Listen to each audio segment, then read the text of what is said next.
This woman is the mother of mankind, the genetic Eve from whom we all descend. She lived 150,000 years ago in East Africa, and everyone on Earth is related to her.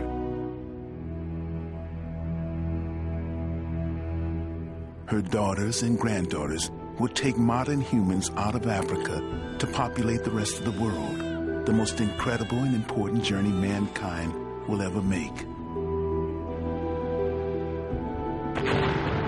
Genetic tracking for the first time gives us a route map of our journey. With it, we can follow our families of Eve as they travel through an empty world, overcome hardships, separate, and go their different ways to discover new lands. It tells for the first time who we are and where we come from, the most profound questions that have troubled mankind since we first raised our heads and looked at the stars.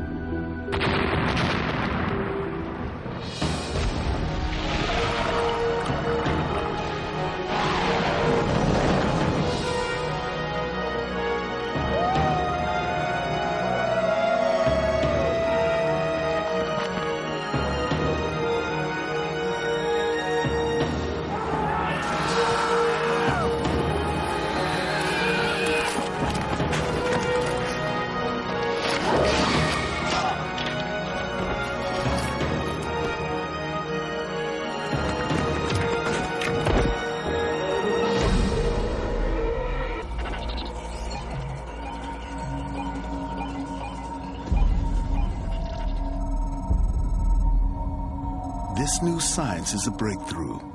Every one of us can now trace our part in this incredible story. We took samples from these people in Chicago. Our genetic testing will show them how their ancestors traveled the world to reach this destination.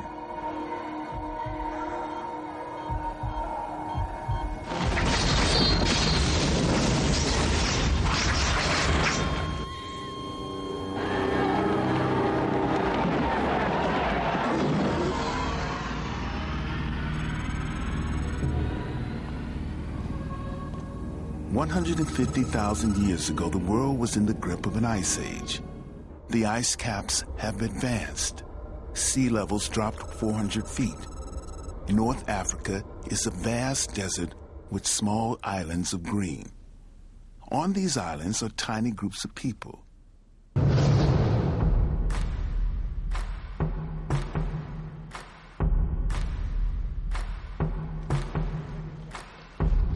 These are the first modern humans, recognizably like us today in physique, intellect, and abilities.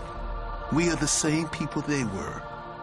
The brain that first thought of chipping stone tools also took us into space.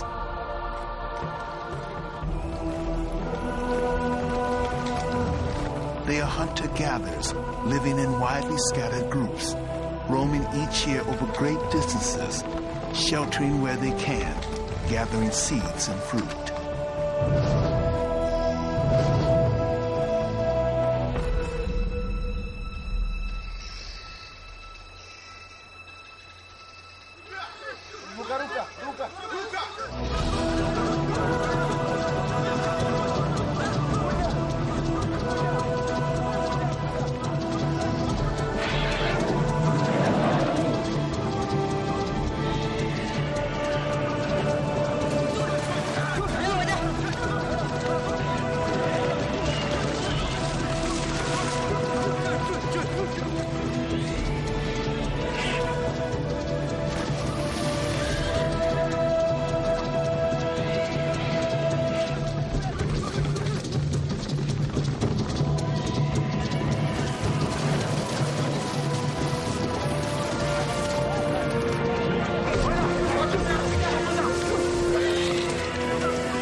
150,000 years ago, hunting was the key to survival.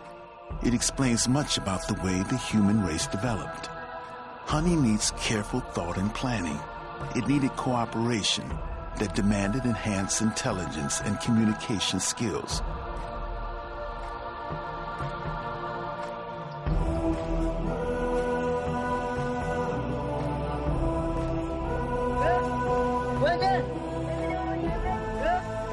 Genetic tracking is beginning to unlock more secrets than we ever believed possible.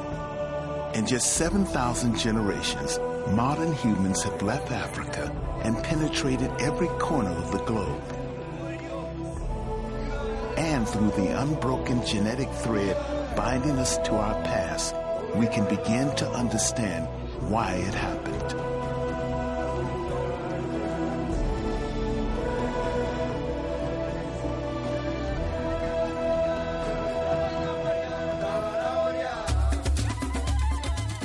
Archaeologists can tell us in astonishing detail how modern humans lived.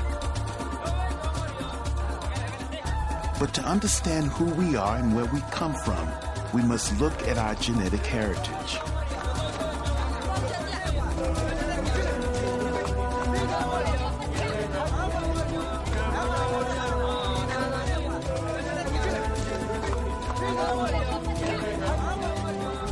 Genetic Eve, the woman from whom we all descend, was not the only woman living at the time, or even the most fertile, but her mitochondrial genes were the most successful and the only ones to survive. Everyone alive today can trace a common ancestral line back to this one woman through a unique part of our DNA, mitochondrial DNA. DNA, the blueprint of life, is our own molecular pin code and uniquely identifies each of us. Mitochondria are tiny structures found inside nearly all human cells. It is separate from the normal chromosomal DNA that dictates our height or the color of our eyes. Men inherit it from their mother, but they can't pass it on. In women, it carries on from mother to daughter, down the endless generation almost unchanged. And this is how we can trace our way back to our genetic Eve and her daughters. So written within it is the history of the world's women, and therefore the human race. Professor Rebecca Kahn was the pioneering scientist who uncovered the first all-important clue. I started working on human mitochondrial DNA so that I would have some kind of view that was objective, that would help me understand and help other people understand how humans around the world were related. With this new science, she could. Harmless mutation happens all the time in some part of the mitochondrial DNA, leaving minute markers at every change. These markers are like barcodes and can be read in the same way. Kahn and her team discovered the changes happen at a fairly constant rate. They found the groups with the earliest markers were the Africans living inside Africa and wondered if they might be the oldest people in the world. I was very excited when I first started to get evidence, and it was so counterintuitive. I'd put 20 Europeans and 20 African Americans on a sheet of X-ray film, and every African American showed differences, and all the Europeans looked the same. And I thought I'd mislabeled something, or I thought I'd made some drastic mistake. And we kept repeating and repeating things, and as we got more samples from different areas, I realized that it was a difference in the pattern, and that this whole new type of evidence based on mitochondria was going to change the way we thought about modern humans. In 1987, Kahn and her colleagues published a paper showing for the first time that the markers stretched back to Africa, showing quite clearly that this was the birthplace of the human race.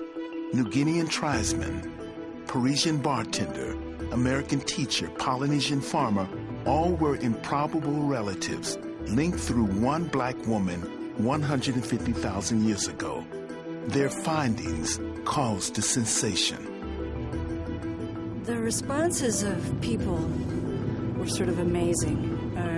The public was genuinely interested in certain aspects of it, but there was a tendency to misinterpret the data because of the terminology used to describe this woman, African Eve. And people thought it meant the biblical Eve, the single woman in the Judeo-Christian Bible of the wife of Adam. I have to say, even my own uncle sent me a Christmas card the year that our study was published saying, "How dare you, you know Grandma wasn't black."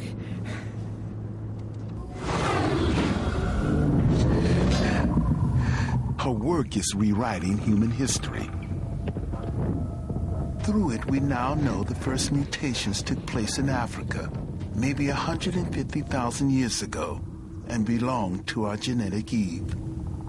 Professor Christopher Stringer, Britain's leading paleoanthropologist, was involved in the dating of the earliest modern human skulls.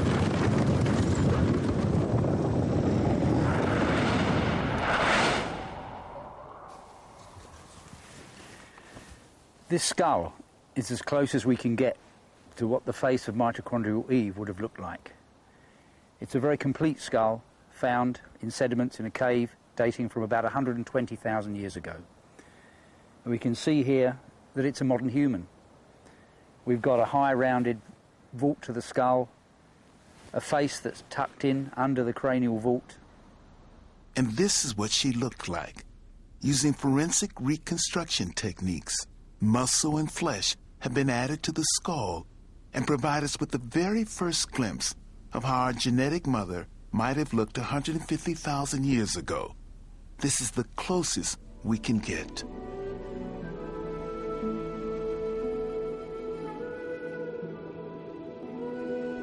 Africa is the birthplace of all the various human species to walk this planet. This vast, isolated natural laboratory molded humans over endless cycles of alternating desert and green. And it is the climate records that give us the next clue.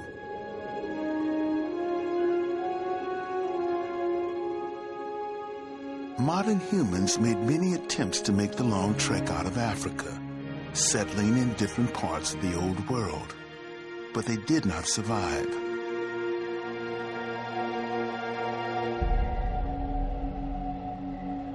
Climatic records indicate a brief but devastating global freeze-up at the time that turned the whole Middle East into extreme desert.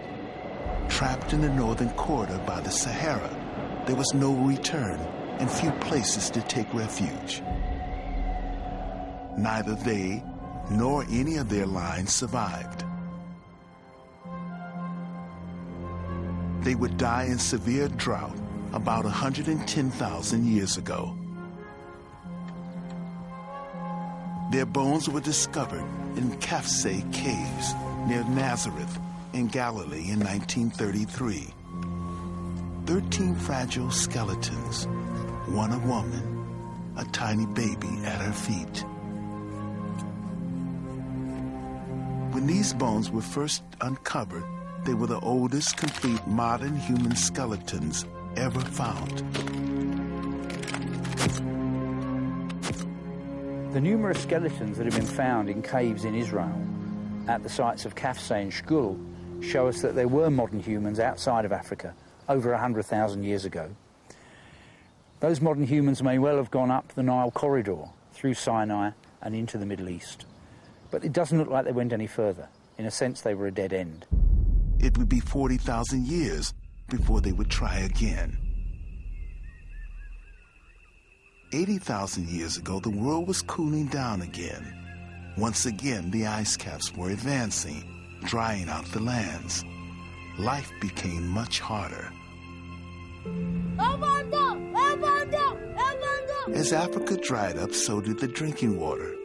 Ocean records show sea levels dropping dramatically as the world's water became locked in ice. As the game spread north, our hunter-gatherers were forced to become fishermen and beachcombers. This is our new Eve, our new family. direct descendants of the daughters of original genetic Eve now living on the coast, surviving on the harvest of the sea.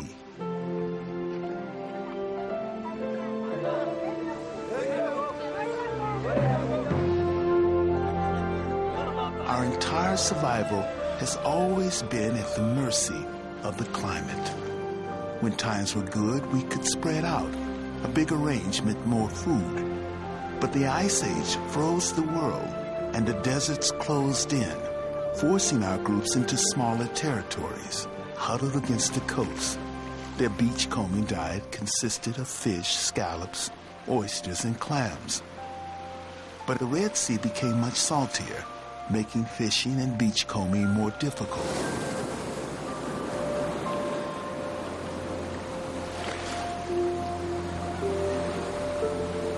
Until recently, there was little evidence our ancestors actually occupied the coastal areas of East Africa or exploited near-shore marine resources.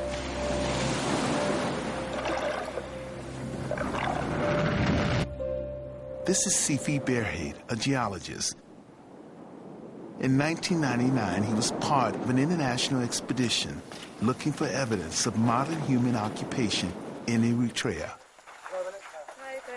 In the Gulf of Zulu on the Red Sea, they stumbled on a remarkable discovery of stone tools embedded in an ancient fossilized coral reef.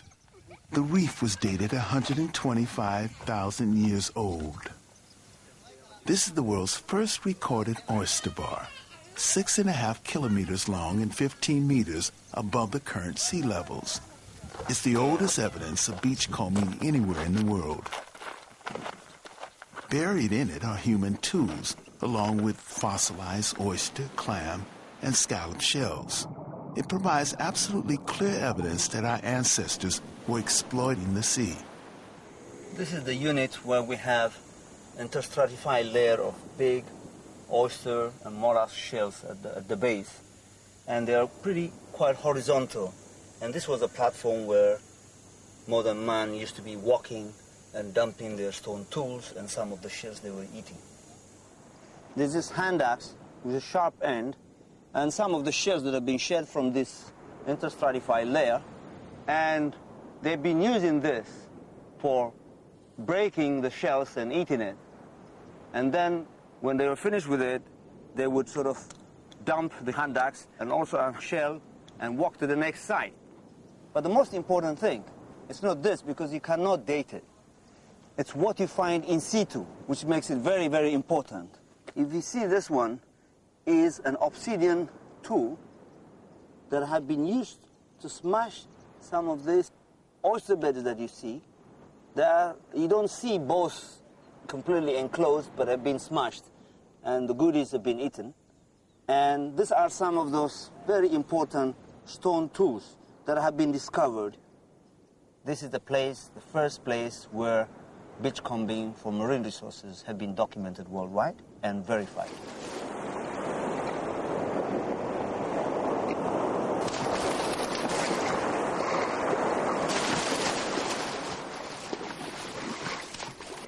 These shell remains are also a vital clue to the reasons why our ancestors made the long walk out of Africa.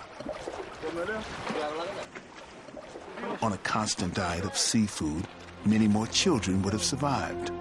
But the increase in numbers would make the demand for food even more desperate. Camps like this one would have numbered just a few hundred. At one time, there were only about 10,000 modern humans alive in the whole world. We were as endangered a species as the great apes are today.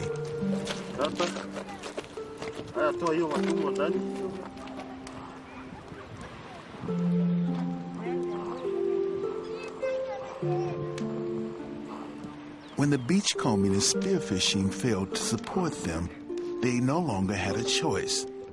If they were to survive, they had to move. Across the Red Sea, freak monsoon conditions were watering the green, inviting hills of the Yemen.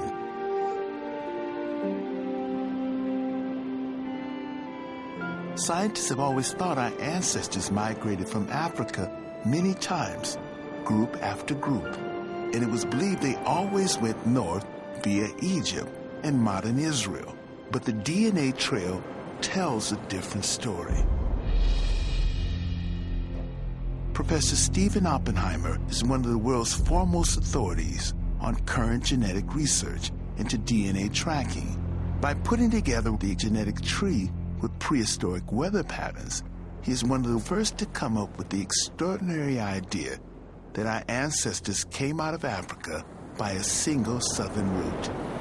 This beach is on the west coast of the Red Sea, the African side. Over on the other side, we can see the mountains of the Yemen. I believe this is where our ancestors crossed on the first stage of their journey to the rest of the world. These straits are known locally to fishermen as the Gates of Grief because of the terrible, fierce currents crossing. But 80,000 years ago, the sea level was 150 foot further down. As a result, a number of islands and reefs appeared, which allowed our ancestors to cross, as it were, on stepping stones, over to the Yemen. Man had to come out of Africa in the end. All his primate relatives had. But the timing and the route were determined by climate swings. Driven by hunger, shrinking habitat, and maybe the first stirrings of the restless human curiosity about the land ahead, our precious group of modern humans prepared to move. There are two routes out of Africa. The north of the Red Sea, across the Suez and into the Middle East, and here in the south, across the Gates of Grief, into the Yemen, and on through the South Arabian coast to India. Both routes are possible, but to get through to the north, our ancestors would have had to have crossed the Sahara Desert. And at the time, it was even drier than it is today. Here in the south, all they had to do was to cross this short stretch of water, only 10 miles across, to the Yemen. So this was a region they could go to with confidence. I think this beach is very important in human history because I think this is the place that our ancestors crossed from Africa to the Yemen on the first step of their journey to the rest of the world. And this was the only place that they had a successful exit from Africa.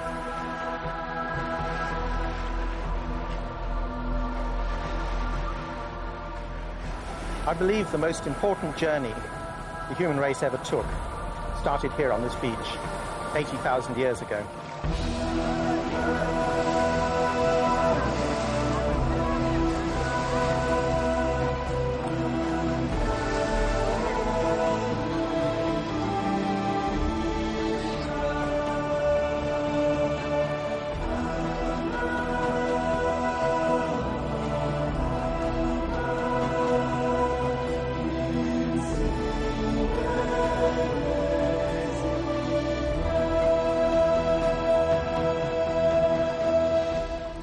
One small group of people, one exodus, the single most important event in the population of the world.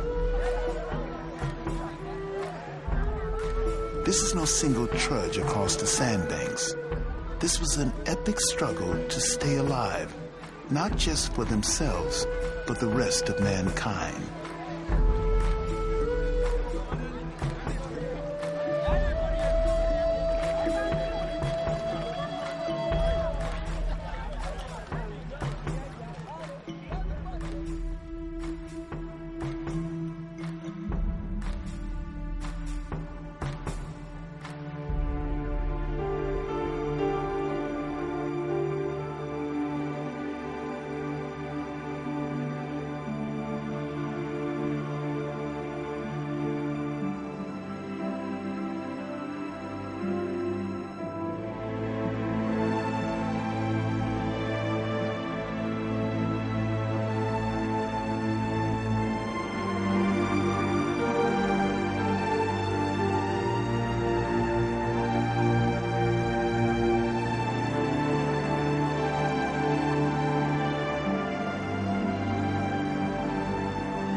those who survived the crossing, who didn't succumb to the dangers of the gates of grief, came to a virgin land.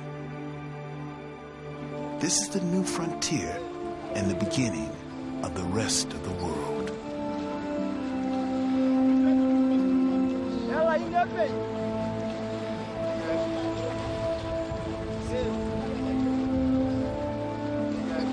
The Yemen beaches were on the edge of an almost empty world. Our group were the first modern humans, the first of their kind outside Africa, surviving in this place at that time. This group was on their own at the edge of the new world. Life would have been a bit better for our migrants across into the Yemen. For a start, the beachcombing in the Gulf of Aden would have been a lot better than on the Red Sea. Unlike the parched, salty beaches they had left, the Yemen was green and fertile, full of fresh water, game, and shady oases, safe haven for a family to settle. They were probably a small group, maybe maximum about 250 persons. They would have been scattered around in family units of 5 to 20, but networking with the other groups in the population. Anything less than about 200 would not have been viable. They would not have been able to cope with epidemics of disease or famine. We know Eve and her daughters were among the survivors because from them are descended everyone in the world outside Africa. The new science of tracking is a breakthrough. Using the single unbroken mitochondrial genetic line, scientists constructed a vast family tree, pinpointing the markers, fixing them by time and place. That shows that once outside of Africa, our ancestors split up, some going north and west, some going east and south. Once they had left Africa and the Yemen, they went their separate ways, never to meet again.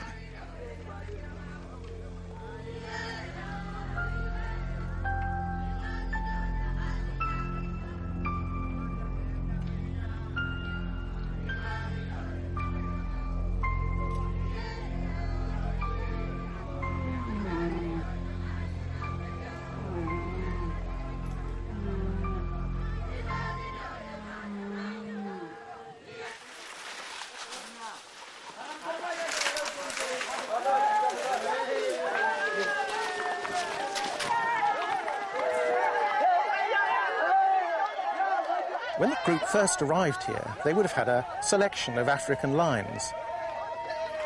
A group of 250 people may have had at least 5 or 6 different lines. But over 1,000 years, if this population stayed isolated, gradually those lines would have reduced and reduced. The total number of the population would have stayed the same. It's rather like a Welsh village, hill village, or a village in Italy, where after a number of generations, everybody gets to have the same surname. This process of reduction of lines is called drift, and it happens in all small, isolated communities. The smaller and more isolated a group is, the faster the mitochondrial DNA line comes down to one. Not to one person, or even to one group, but one mitochondrial DNA line. Some women have no daughters. Some daughters don't survive. So in the end, only one line is left. Totally isolated, they could breed only amongst themselves. The genetic map shows it would take about 1,000 years for the mitochondrial line to be reduced to one. One genetic lineage shared by all non-African people everywhere throughout history. It's this single line that convinces Stephen Oppenheimer he is right about our ancestry.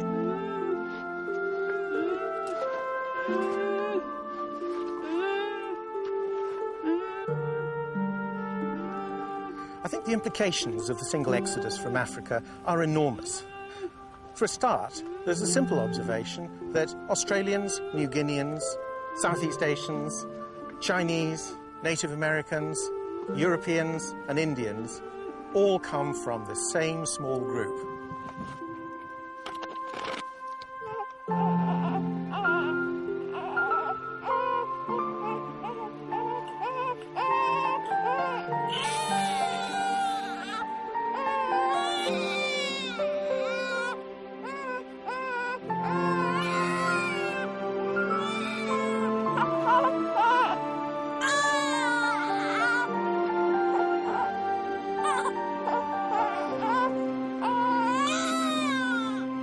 That means that this small group, in the last 80,000 years, has diversified enormously into completely physically different populations in different parts of the world that have adapted physically and culturally to the new environments that they've found and they've explored.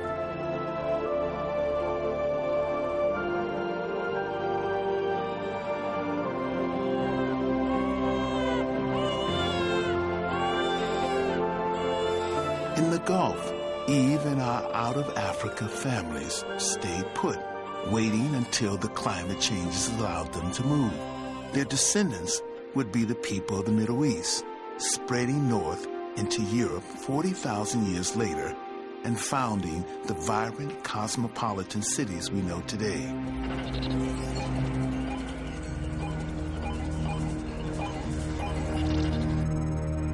Others would continue past the Gulf, moving east, beachcombing their way along the coast of the Indian Ocean, looking for warmer, gentle places to stop. Within 6,000 years of reaching the Yemen beaches, our ancestors would eat their way to Malaysia.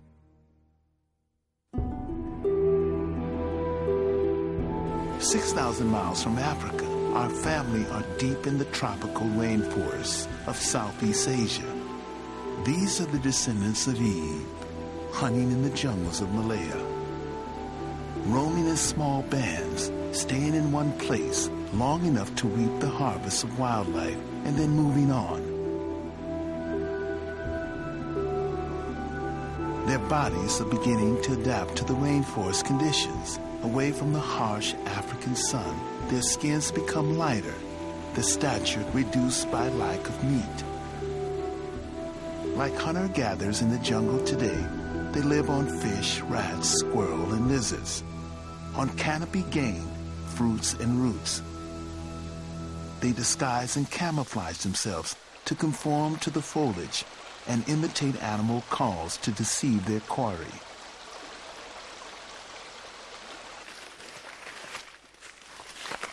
Life in the forest is shared with venomous snakes, cobras, pythons, and predatory animals. Between leaving Africa and arriving in Australia, there's no clear archaeological evidence of the presence of modern humans or their amazing migration. No skulls, no skeletons or graves. Sea levels were 160 feet lower, so whatever our family left behind on their coastal journeys have been reclaimed by the sea. The genetic trail is all we have. It's not until we reach Malaysia that new evidence begins to fill in the gaps.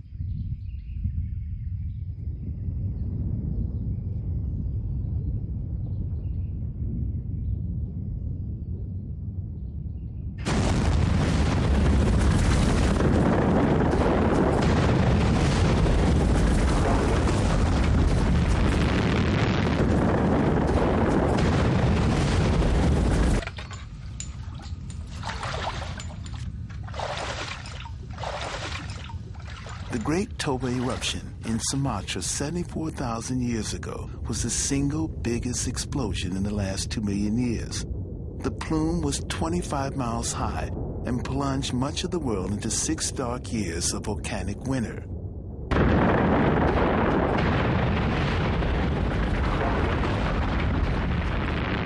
Northern Malaysia, India, and the Middle East were covered in a deadly shroud of thick volcanic ash.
The Great Toba Explosion, the most destructive event in the last 2 million years, provides positive clues about our family's journey. These are the Semang people, shy hunter-gatherers of the interior jungles in the Lake Peninsula. Much darker than the other Malaysian people who surround them, they are part of the Orang Asli group. Stephen Oppenheimer thinks they could be the surviving remnant of our out-of-Africa family that came through here 74,000 years ago. If our ancestors had passed this way on their route from Africa to Australia and New Guinea, it's likely they would have left a genetic trace. And we know from previous surveys that the Orang Asli, as a group of tribes in the Malay Peninsula of Malaysia, are among the oldest people in this region. And the Semang are probably the oldest of all. Stephen Oppenheimer has come to this remote Semang village to collect swab samples of DNA. These, he hopes, will confirm his idea. Nama Farida. If my theory is correct, that they left Africa 80,000 years ago, they would have had to have travelled 6,000 miles to get here in 6,000 years in order to be here at the time of the Great Toba Explosion. That means about a mile a year, which is entirely feasible for that sort of nomadic lifestyle of moving down the coast. But to determine whether or not they belong to that first out-of-Africa group, we need to look at their genetic lines. And in particular, their mitochondrial DNA. Those will tell us whether or not they come straight out of the two daughters of Eve that originated just outside Africa. If they have their own unique lines, that suggests they've been isolated since that time, 70 or 80,000 years ago, and that they have developed completely on their own. If, on the other hand, we might even find that their lines are ancestral to people further down the line, like the Australians or the New Guineans. Again, our genetic tracing will help us to see whether or not that's the case. The genetic survey may prove the Semang are an ancient race, but it can't tell us exactly when they were here. We have to look for other evidence to validate the theory. These crude tools were found in a wooded valley called Kota Tampan, near Penang. There are other sites nearby with the same sort of tools. What makes these so particularly interesting is they are embedded in a fall of Toba ash dated 74,000 years ago. Professor Zoraina Majid was looking for an ancient river terrace when she stumbled upon the Kota Tampan site. What Professor Majid had actually found was a stone tool workshop, which could be pinpointed to 74,000 years ago.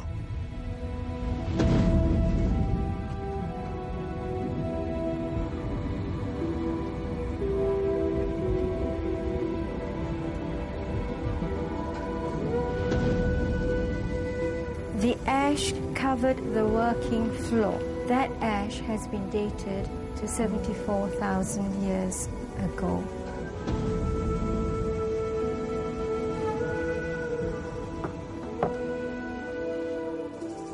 This is a hammer stone that they used, and you can see that it's very comfortable to hold it in the hand, and this is the edge that was used. This is a chopper, a type that's seen in a lot of Asia and Southeast Asia. What they were after was the edge angle. The edge angle had to be right, and the edge had to be sharp. This was used for heavy-duty work. It's heavy, it's got a sharp edge, probably for felling trees. Majid is convinced that they were left by modern man. Kota Tampan also revealed man who had a complex mind. His stone tool technology revealed a rational, systematic and organized mind, the mind of Homo sapiens.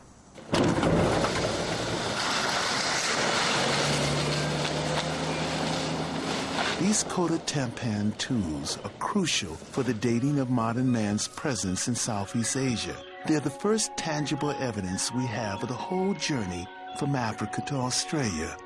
Combined with Stephen Oppenheimer's genetic tests, they could be real proof of our ancient migration.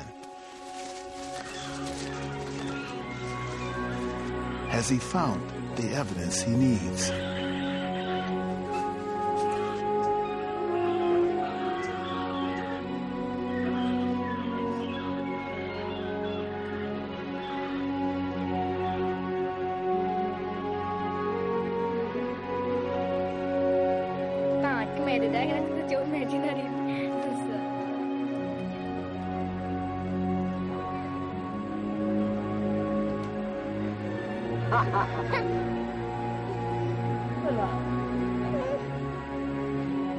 For the first time, archaeology and genetics gives us the same answer at this crucial point in our journey. Now we can be sure that our ancestors came this way 74,000 years ago. The results are very exciting. The Orang Asli, the Semang group here, have their own unique genetic lines which suggest that they may have been in that first beachcombing trip 75,000 years ago. They have their own unique lines coming out of the first two daughters of Eve outside Africa. And they trace right back there and are not shared with anyone else in Southeast Asia or in East Asia. At that time, the sea levels were 160 feet lower. Most of the islands of Southeast Asia were joined together into the single landmass of the Sunda continent. The survivors of Toba's volcanic winter would take our genetic journey onto its next great move, the unknown continent of Australia.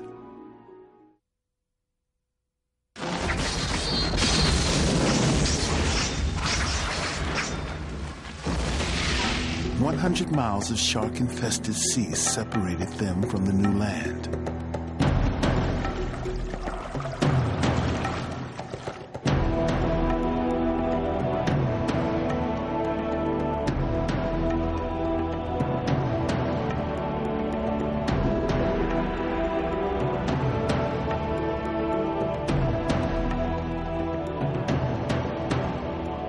This is the second great exodus in the migration of mankind across the world. But this time, there are no green hills in the Yemen to give them the comfort of a safe arrival.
Why did they risk all on such a dangerous venture, not even knowing if they would make landfall at the end?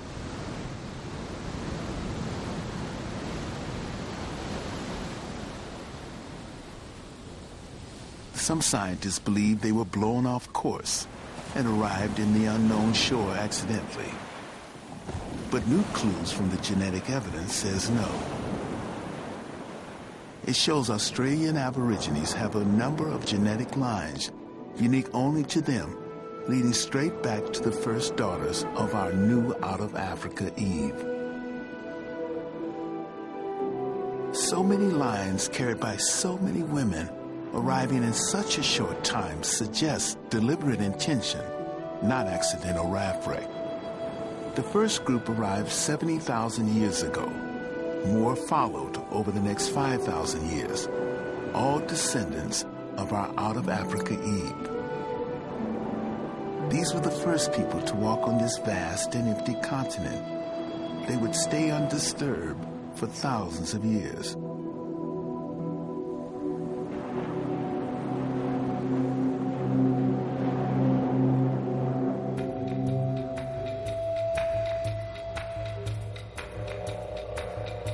The Australia they entered was home to giant creatures, megafauna, 3-meter-high kangaroos and tortoises as big as cars.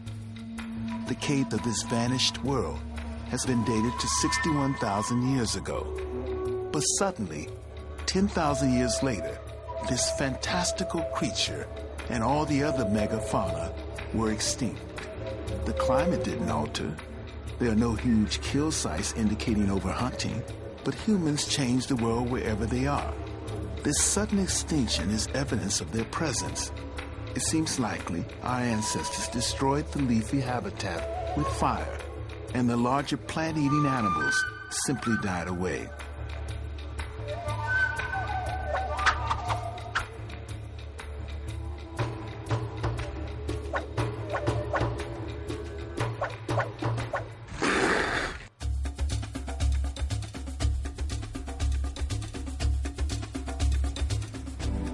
This dry lake bed is one of the places where the theory might fall apart, in spite of the matching of archaeology and genes back up on the trail in Malaysia. Mongo Man 3, when he was found, the earth around him was dated 62,000 years old.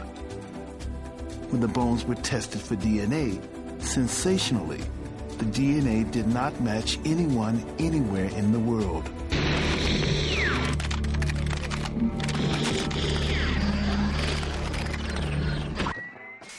To those who don't believe in the out-of-Africa theory, this seems to be proof that modern humans had evolved at different times and at different places in the world into the people we are today. But other scientists like Professor Chris Stringer are doubtful. Now, there are many problems in extracting DNA, particularly from a skeleton 60,000 years old. So, firstly, it may be that the DNA that's been picked up is contamination. We're not sure of that. But even if it's genuine DNA, other analyses have shown that, in fact, it can quite reasonably be derived from an out-of-Africa ancestor, just as the rest of us can. So, in my view, the Mungo evidence, both from the bones and from the DNA, if it's genuine, still supports a recent African origin for our species. Australian Aborigines are an ancient people, but they no longer look like their ancestors who arrived all of those thousands of years ago.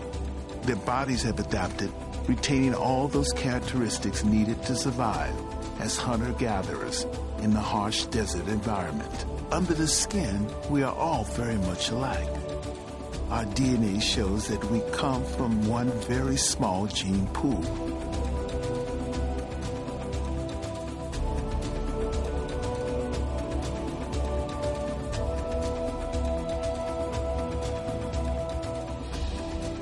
If we look at the DNA of all of us, Australians, Africans, Europeans, we find that comparing the mitochondrial DNA of all of us, we show less variation. Even though there are billions of us and we're spread over the whole world, we show less variation in our mitochondrial DNA than we would find in, say, a small group of chimpanzees or orangutans or gorillas.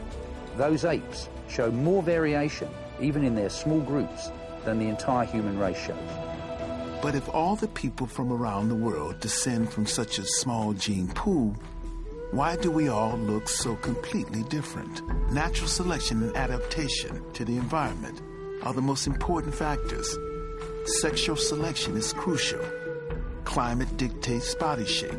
The colder the environment, the shorter and more stocky you become to retain heat. Height relates to diet. The most obvious and striking difference is color. And that's also a part of our genetic inheritance. Nina Jablonski, a leading scientist looking at the evolution of skin color was working on the importance of folic acid in fetal development when she stumbled by chance on the answer. I started doing research on the evolution of skin color after preparing a lecture for a class over 10 years ago. It was interesting, preparing for the class, I realized that there was very little that was known about the evolution of skin color, and what was known wasn't very cogent. I discovered an interesting paper when I was preparing that lecture that showed that there was an interesting and important relationship between ultraviolet radiation and a very important biomolecule called folate. Folic acid is crucial for embryonic development, and too much ultraviolet radiation from the sun destroys it. So our ancestors in tropical Africa needed to be dark to protect their survival. But too little ultraviolet prevents the formation of vitamin D, causing rickets, which can kill. So as they migrated to the sunless north, they had to grow paler to survive. She has uncovered a very simple evolutionary equation. When we look at the pattern of skin pigmentation among indigenous peoples today, we see very dark people in equatorial regions with high UV and significantly lighter people as we get toward the poles. And it turns out that melanin, the natural sunscreen, is phenomenally good at screening out ultraviolet radiation. To some extent, it's too good. And in order for us to be able to make enough vitamin D in our skin, we have to reduce the amount of melanin that exists in the skin.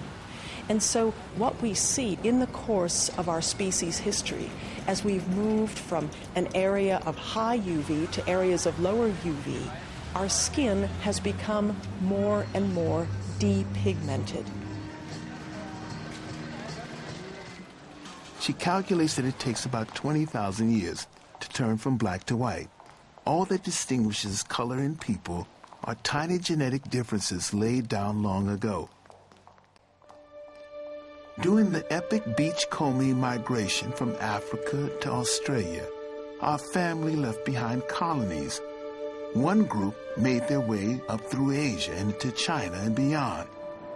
Another went from North India past the Himalayas onto the vast Asian steppes, and another stayed in the Arabian Gulf.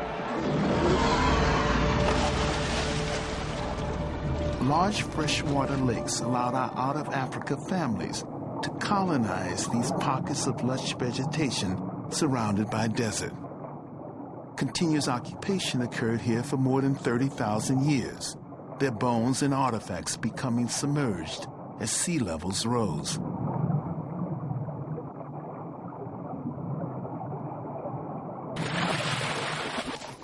About 50,000 years ago, genetic lines began for the first time to spread north into Europe. But the timing has always been a puzzle. If modern humans are able to reach Australia as early as 70,000 years ago, why did they not arrive in Europe until 50,000 years ago? It is a much shorter journey. Stephen Oppenheimer thinks he has the answer. I think the answer to this question is that they were stuck. They were not able to get up to the Near East, to Israel and the Lebanon, because there was a great desert in the way. That desert was the Saudi Arabian desert and the Libyan desert. And between 80,000 and 50,000 years ago, this was completely impenetrable. The climate was so dry that the Fertile Crescent, the route from the Gulf into Lebanon and Israel and Europe, was closed. Then, 50,000 years ago, there was a sudden improvement of the climate.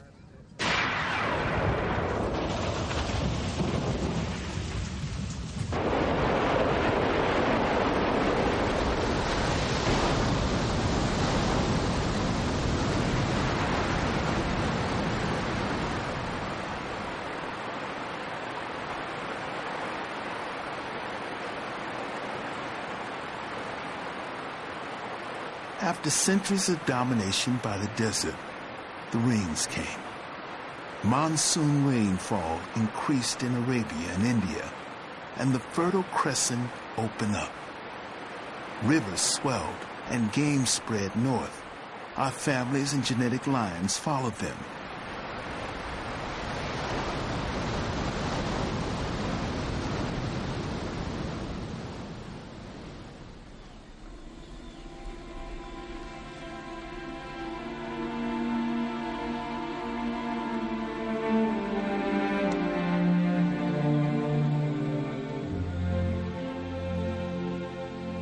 They walked north from the Persian Gulf, deep into the Fertile Crescent, following the rivers between the Zagros Mountains and the Syrian desert.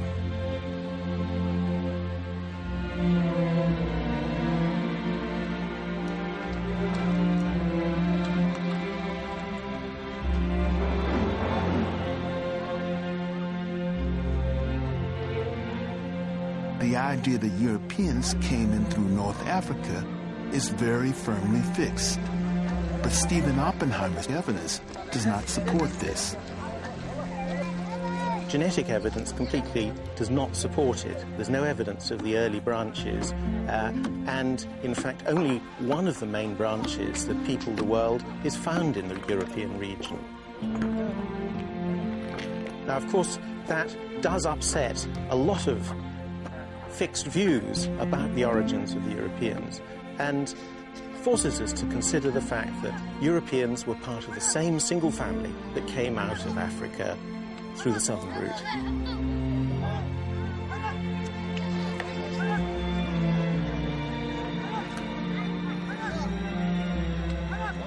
This new genetic evidence will rewrite European prehistory. These families founded the first successful modern human colonies in the Middle East, Syria and Levant, a land that lay between the rivers Tigris and Euphrates, two great rivers flowing from the high lands of Turkey in the north down to the Gulf. We have taken the first steps to the great civilizations that would develop writing, warfare, and found the great empires, all from one direct genetic route back to our out-of-Africa migration.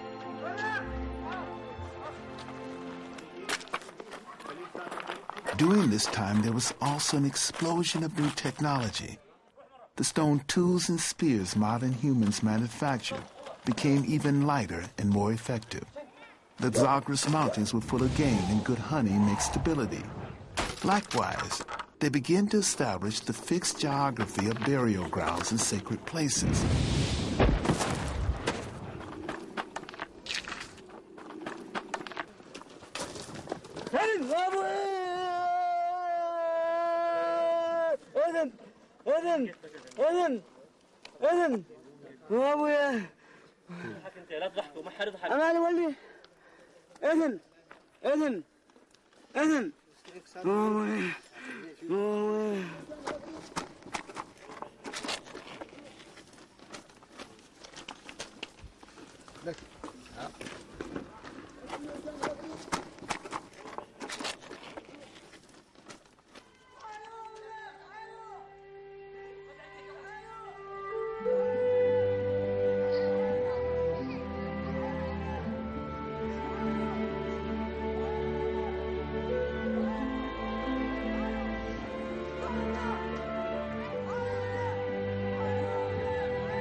In Kazarukil in the Lebanon, the burial of a 12-year-old modern child has been found, dated 44,000 years ago. His skull is broken, his body tucked gently in the shelter in the overhanging rock.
From these points, new families spread quickly to the Mediterranean, south along the coast of Syria and to North Africa, up through Turkey, across the Balkans, and into Europe.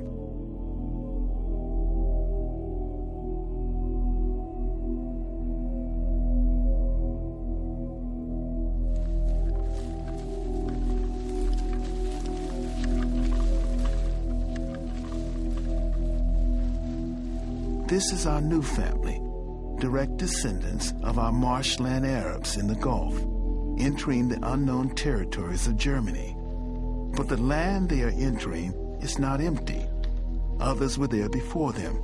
Neanderthals had been the masters of Europe for over 250,000 years.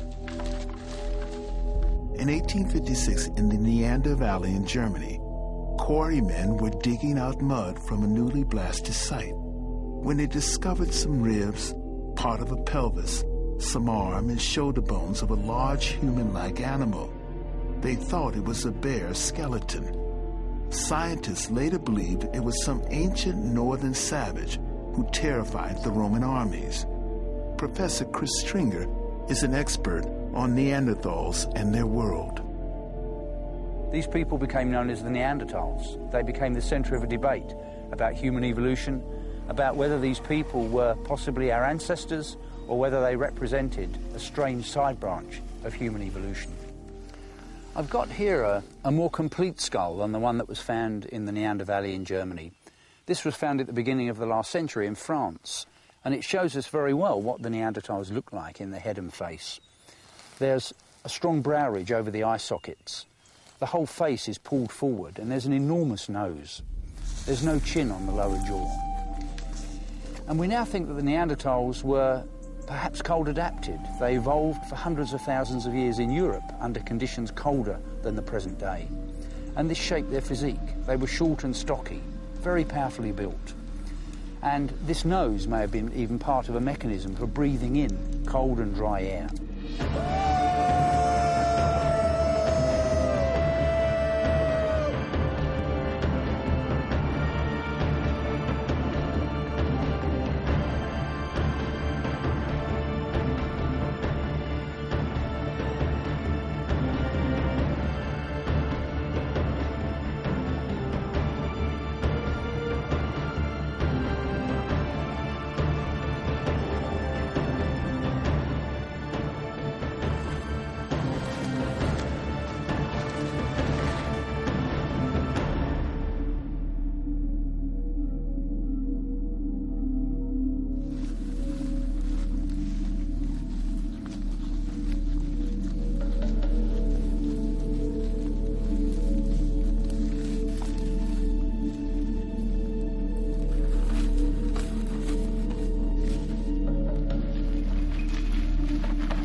The Neanderthals are often thought to be dim-witted brutes, but they certainly weren't. They were fully human. Their brains were as large as ours.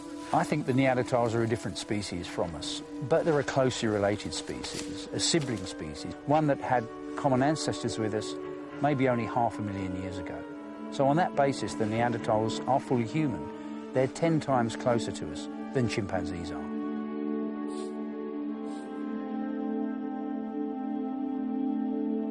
If they're interbred with modern humans, their genes have died out. There's no trace of their presence in our world.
Within 10,000 years, the Neanderthals were extinct. Modern humans would wipe out all trace of their rivals and fill the space left behind. The reason for their disappearance is not clear. They lived alongside modern man for thousands of years, but in the end, Neanderthals probably couldn't adapt fast enough to the new world and their new resourceful rivals. Neanderthals used their bodies to mediate with nature. Modern humans use their brains.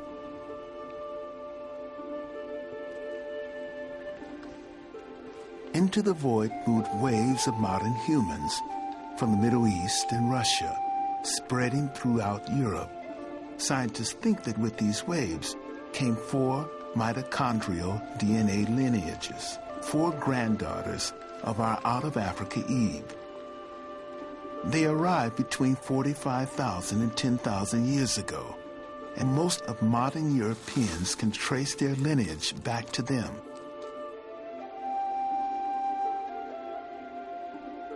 Neanderthal technology had hardly changed for over 200,000 years. As soon as modern humans arrived, a whole range of different tools suddenly appeared, as well as ornamentations. Archaeologists regard these ornaments as a defining mark of modern humans and the first interest in ornament in the 5 million years of evolution. Here, one of the most famous of these statuettes from the Czech Republic, made in baked clay and about 27,000 years old, from a site called Dolní Věstonice. A beautiful little piece of work. Some of them are certainly covered with ochre, some of them are certainly polished from handling, perhaps over many generations. So these were treasured, valued objects, and obviously had ritual and symbolic significance for these people, perhaps religious significance. And here, one of the most delicate pieces of art. This is carved from mammoth ivory, which is a really difficult material to work. And this is from the French site of Bressanpuy. It's a beautiful representation of the head of what seems to be a woman, with, again, either an elaborate hairstyle or perhaps a woven hat.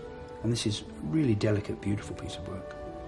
It's difficult to tell from these representations whether they are representations of real people or whether they're in some way idealised to represent some sort of ideal of beauty. In some cases, I think the detail is enough to suggest that these are based on real people. Another thing that we find with these modern people in Europe is the arrival of evidence of sewn clothing. And here's one of the most direct bits of evidence, the fact that we have a bone needle here. So these people were sewing cloth, sewing skins, with evidence that they were even weaving fabrics. And so this is another level of complexity. It would have given them a much greater range of adaptations to climate, for example, and of course much greater opportunities for personal expression, for things like fashion to develop through time. And we see this also in some of the burials, that people are being buried with garments which in some cases are covered with thousands of beads made from mammoth ivory, and each of those beads represented hours and hours of work. So we have evidence here of a real richness and complexity of life that we don't find with the Neanderthals. I've got here an engraving of a mammoth on a piece of mammoth tusk from a French site that's about 15,000 years old. But these people, these early modern people, the Cro-Magnons, didn't just carve on pieces of bone and tusk. They also sculpted, they engraved, they made models in clay. And of course they painted on the walls of their caves. And this art goes back at least to 35,000 years ago. They depicted a great variety of things, often the animals they were hunting. In some cases dangerous animals such as lions or woolly rhinoceros. In some cases we can't even recognise what creatures are represented. The creatures seem to be magical symbols, imaginary creatures. And it's possible that some of this art was being used in ceremonies, in initiation rites. Possibly even some of it was created in a trance-like state, linked in with shamanism, with magic.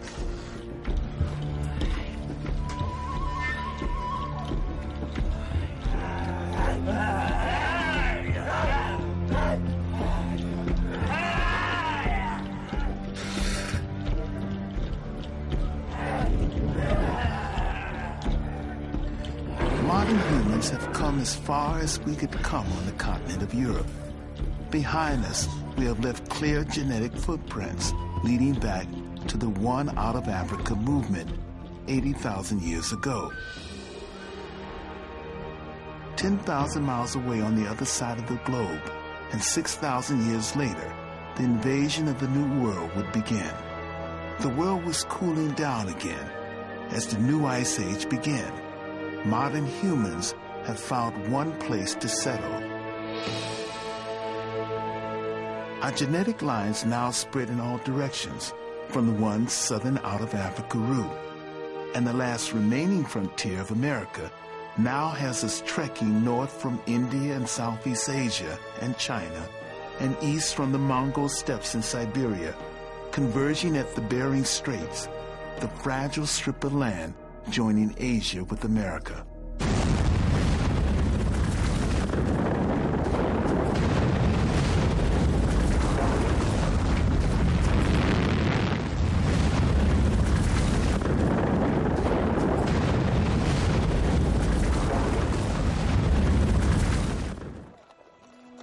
For a long time, archaeologists insist no one had reached America before 15,000 years ago.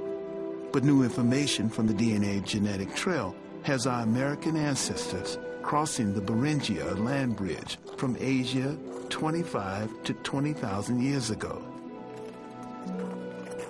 This is the last great journey to populate the world, and the genetic lines all lead to one goal. These are the first Americans.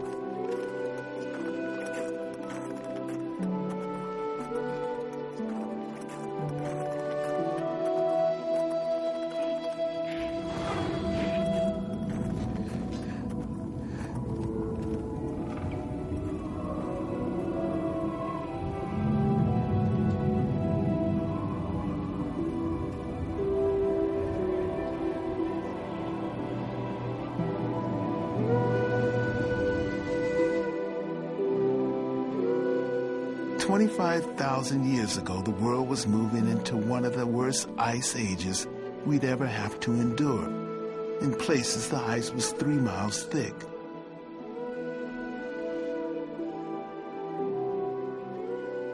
But as the ice closes in, this is the last possible moment before it shuts off the land route from the Bering Straits into Alaska and the rest of North America. It would be another 8,000 years before it would open up again. reason why we know that these first Native Americans got in about 20,000 years ago is the fact that we know which founding types they brought with them, which mitochondrial founding types they brought with them from Asia.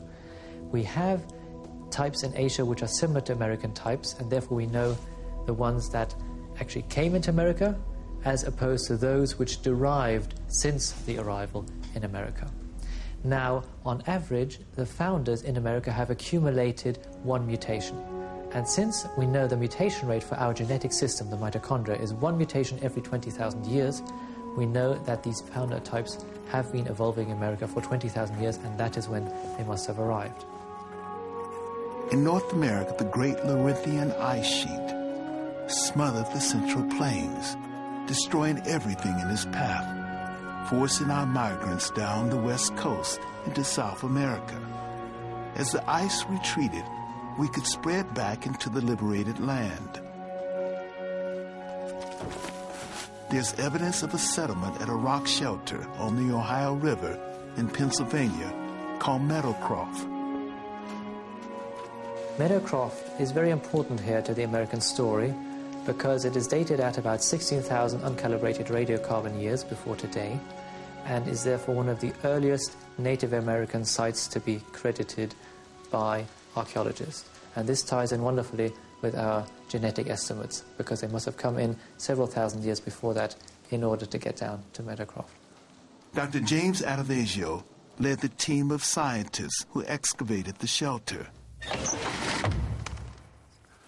When we originally encountered it, we assumed it would not contain any cultural material whatsoever.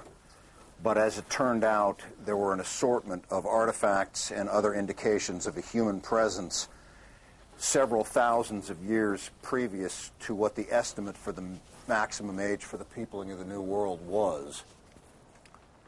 Scattered across this surface and deeper occupation surfaces in and around these fireplaces are a series of artifacts, among the more notable of which are blade core fragments like this, and the blades that have been struck from these cores.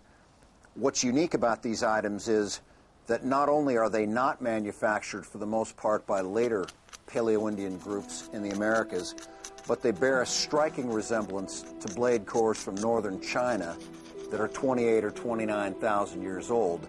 In fact, casts of these materials could be lost in collections from North China, and you wouldn't be able to tell them apart. What the evidence from Meadowcroft suggests to us is, along with data from an emerging series of sites elsewhere in North America, is that there was no single migration of human beings to the New World, as was recently postulated in the last 2 decades, but instead a series of pulses or emanations. So multiple entries are now established as the pattern for American migration. These earliest settlers carried many different genetic lines. They came from Siberia, China, Central Asia, as far south as Malaysia and Japan. In 1996, a skeleton known as Kennewick Man was discovered along the Columbia River in Washington State. When it was brought to Jim Chatters, the forensic anthropologist, he first believed the remains were those of a 19th century pioneer. He was astonished when radiocarbon dating revealed it to be 9,500 years old. It was the oldest skeleton ever found in North America. But what really intrigued Chatters was that despite his age, Kennewick Man did not resemble modern Native Americans. His skull was Caucasoid, not Mongoloid, and reconstruction of his face showed distinct similarities with the Ainu, who lived in northern Japan. Kennewick Man was an extremely beaten-up individual. He had multiple broken ribs. He had an injured left arm. He had some injury to his skull. He had some arthritis in his neck, his knees, his elbows. Just generally been around the block a few times. But what was most distinctive about him, the most interesting injury, I guess, from a forensic standpoint, is that he had a spear point embedded in his pelvis. In fact, that's what caused us to radiocarbon date the bones. All that can be seen is a little ovoid window in each side of the bone. But when we CAT scan it, we can see that there's a 2-inch long, 1-inch wide, 1/4-inch thick serrated edge blade in there.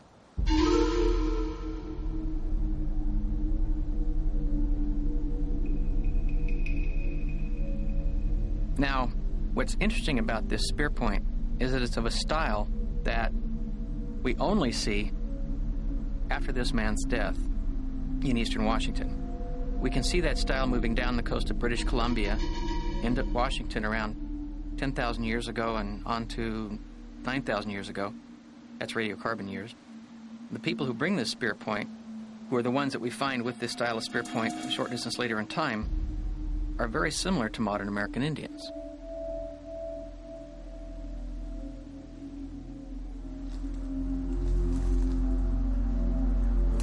You could lose them in a crowd easily of American Indian skulls. So what it looks like is we have a new population arriving with Northeast Siberian characteristics that is beginning to replace the earlier arriving immigrants. Now, what this suggests in a broader way is that there was some sort of conflict going on. And the fact that it occurs at the time of the new arriving populations, the fact that Kennewick Man looks different from the new arriving populations, both suggest that it's a competition over territory that's at issue.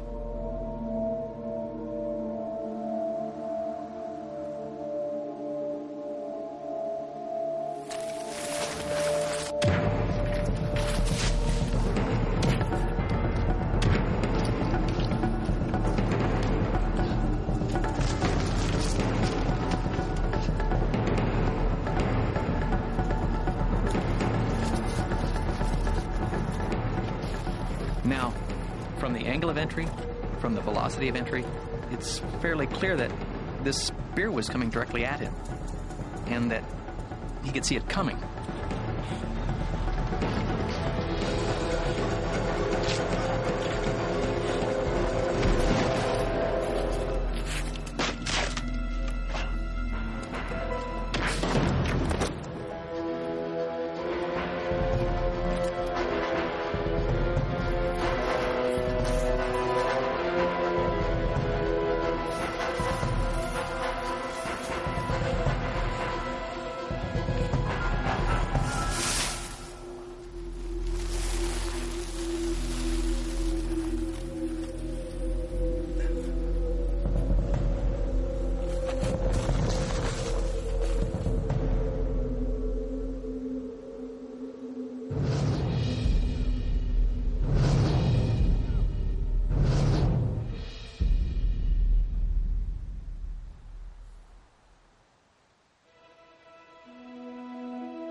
Professor Chattis believed that Kennewick Man died by hypothermia and drowning. Since the death of Kennewick Man, modern human populations have swelled from thousands to millions.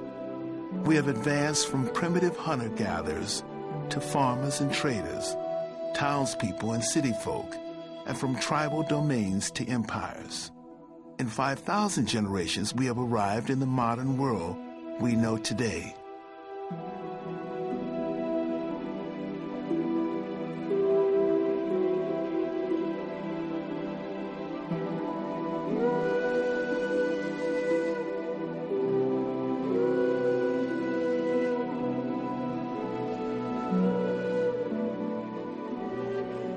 Since the 1980s, DNA samples have been taken from thousands of people all over the world, from Alaska to New Zealand, from the Inuit to Icelanders.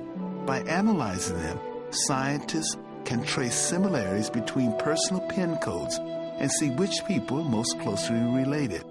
All individuals can check their mitochondrial DNA and trace the routes their ancestors took in their journey around the world, from Africa to every corner of the globe. In Chicago, we sampled 5 people who are tracing their mitochondrial tree. After analyzing their DNA swabs, scientists discovered a remarkable connection between a Greek and a Native American.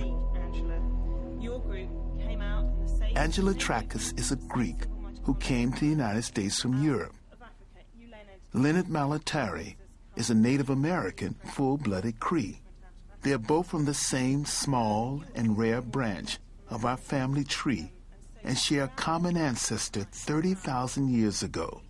maybe in southern Siberia. As modern humans populated the empty world after leaving Africa, some went north to central Russia. There a daughter was born, carrying a new marker, X. Her children separated, some going west into Europe and some east from Siberia and on into America. Trachis and Melitari arrived in America from opposite ends of the earth and now meet for the first time in Chicago. Their first family reunion in 30,000 years of our evolutionary history. It kind of blows, it just blows me away. Well, I think it's really exciting that we all come from the same line, because maybe then people will forget about putting so much emphasis on differences and talking about the common person, and then maybe that'll help people be a little bit more tolerant and loving, and maybe that'll progress in maybe more of a relevant manner than just science, maybe just about humanity in general. So I think that's very relevant today.